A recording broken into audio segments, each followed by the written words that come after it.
ધ્રાંગધ્રા શહેરની મુખ્ય બજારો જ શહેરનું હૃદય છે, પણ મુખ્ય બજારોમાં આડેધડ પાનના ગલ્લાઓ, લારીઓ તેમજ દુકાનની બહારની ફૂટપાટો ઉપર દબાણ ખડકી દેવામાં આવ્યા છે. ત્યારે પાલિકા તંત્ર દ્વારા પોલીસ, હોમગાર્ડ્સને સાથે રાખી દબાણ હટાવવાની કામગીરી શરૂ કરી છે.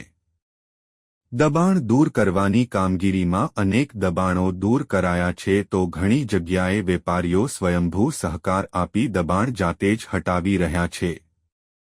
ધ્રાંગધ્રા શહેરની મુખ્ય બજારો લાંબા સમયથી ગેરકાયદેસર દબાણથી ઘેરાયેલી છે. તહેવારના દિવસોમાં જાહેર જનતાથી લઈને તંત્ર માટે પણ આ દબાણો માથાના દુખાવા સમાન બન્યા છે. મુખ્ય બજારોમાં લારી, કેબિનથી લઈને ફૂટપાથ ઉપર પણ ઘણી જગ્યાએ પાકા બાંધકામ કરી દેવામાં આવ્યા હતા. આ સમગ્ર દબાણથી મોટી અવ્યવસ્થા ઊભી થતી હતી, જેની સામે ધ્રાંગધ્રા પાલિકા પ્રમુખ કુલદીપસિંહ ઝાલા તેમજ ચીફ ઓફિસર મંટીલ પટેલ દ્વારા શહેરના હિત માટે તત્કાલ આ દબાણો દૂર કરવાની કામગીરીના આદેશ કર્યા હતા.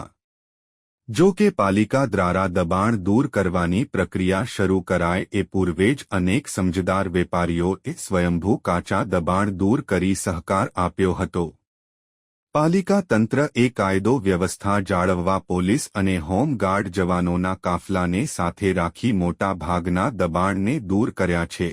ચીફ ઓફિસર મંટીલ પટેલ દબાણ સામે લાલઘુમ જણાયા છે, તો સાથે તેમને ધ્રાંગધ્રાની જનતાને અપીલ કરી સંપૂર્ણ સહકાર આપવા વિનંતી પણ કરી છે.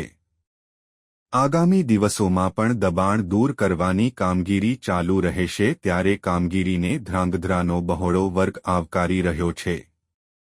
રિપોર્ટ હિતેશ રાજપરા, ધ્રાંગધ્રા.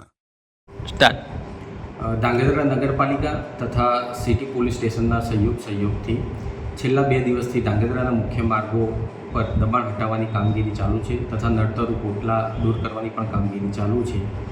નગરપાલિકા તરફથી દરેક વેપારીઓને નમ્ર અપીલ કરવામાં આવે છે કે ભવિષ્યમાં જો ફરીથી આવી રીતે દબાણ કરવામાં આવશે તો આ દબાણની કામગીરી પણ ચાલુ રાખવામાં